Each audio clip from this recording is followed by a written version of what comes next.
सोमवार व्रत कथा। शिव भगवान की कहानियां।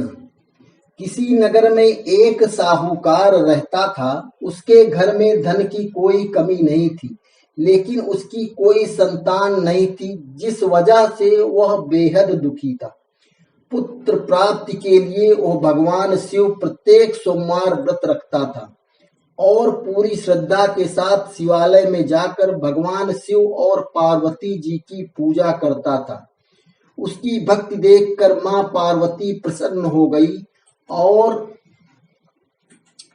भगवान शिव से उस साहूकार की मनोकामना पूर्ण करने का निवेदन किया। पार्वती जी की इच्छा सुनकर भगवान शिव ने कहा कि हे पार्वती, इस संसार में हर प्राणी को उसके कर्मों के अनुसार फल मिलता है और इसके भाग्य में जो हो उसे भोगना ही पड़ता है। लेकिन पार्वती जी ने साहूकार की भक्ति का मान रखने के लिए उसकी मनोकामना पूर्ण करने की इच्छा जताई। माता पार्वती के आग्रह पर शिव जी ने साहूकार को पुत्र प्राप्ति का वरदान तो दे दिया, लेकिन साथ ही यह भी कहा कि उसके बालक की आयु केवल 12 वर्ष होगी। माता पार्वती और भगवान शिव की इस बातचीत को साहूकार सुन रहा था। उसे ना तो इस बात की खुशी थी और ना ही गम। वो पहले की भांति शिव जी की पूजा करता रहा। कुछ समय उपरांत साहूकार के घर एक पुत्र का जन्म हुआ। जब वह बालक 11 वर्ष का हुआ तो उसे पढ़ने के लिए काशी भेज दिया गया।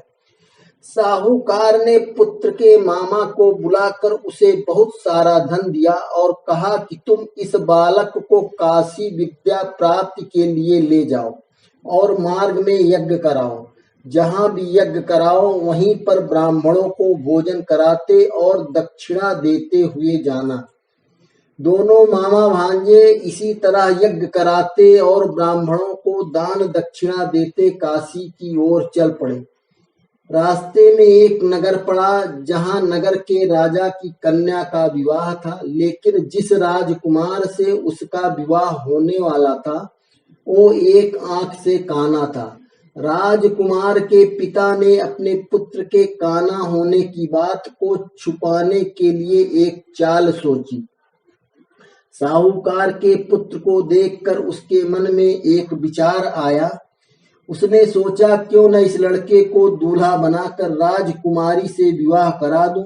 विवाह के बाद इसको धन देकर विदा कर दूंगा और राजकुमारी को अपने नगर ले जाऊंगा।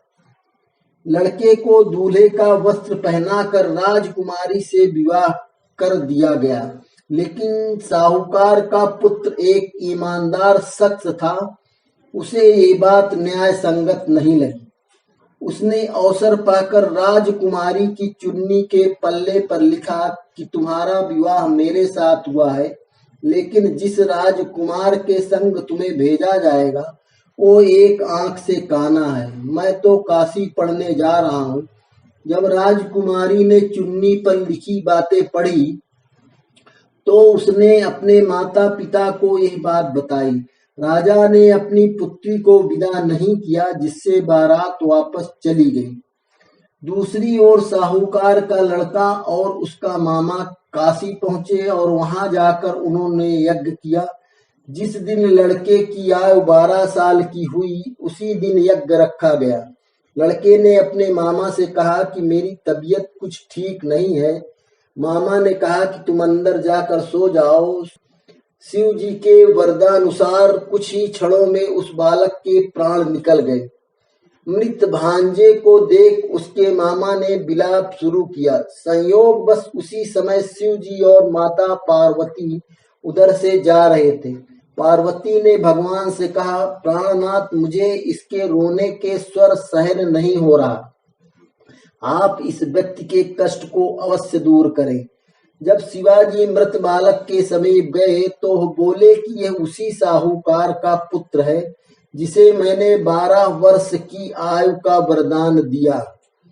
अब इसकी आयु पूरी हो चुकी है। लेकिन मातृभाव से विभोर माता पार्वती ने कहा कि हे महादेव, आप इस बालक को और आयु देने की कृपा करें, अन्यथा इसके वियोग में इसके माता पिता भी तड़प तड़प कर मर जाएंगे।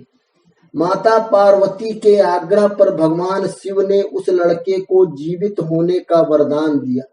शिव जी की कृपा से वह लड़का जीवित हो गया। शिक्षा समाप्त करके लड़का मामा के साथ अपने नगर की ओर चल दिए। दोनों चलते हुए उसी नगर में पहुंचे जहां उसका विवाह हुआ था। उस नगर में भी उन्होंने यज्ञ का आयोजन किया। उस लड़के के ससुर ने उसे पहचान लिया और महल में ले जाकर उसकी आव भगत की और अपनी पुत्री को विदा किया। इधर भूखे प्यासे रहकर साहूकार और उसकी पत्नी बेटे की प्रतीक्षा कर रहे थे। उन्होंने पढ़ कर रखा था कि यदि उन्हें अपने बेटे की मृत्यु का समाचार मिला तो वह भी प्राण त्याग देंगे, परंतु अपने बेटे के जीवित होने का समाचार पाकर वो बेहद प्रसन्न हुए। उसी रात भगवान शिव ने व्यापारी के स्वप्न में आकर कहा, हे श्रेष्ठी, मैंने तेरे सोमवार के व्रत करने और व्रत कथा सुनने से प्रसन्न होकर तेरे पुत्र को लंबी आयु प्रदान की है। जो कोई सोमवार व्रत करता है या कथा सुनता और पढ़ता है, उसके सभी दुख दूर होते हैं और समस्त मनोकामनाएं पूर्ण होती हैं। निवेदन है, रोज सुनने के लिए चैनल को सब्सक्राइब अवश्य करें। धन्यवाद।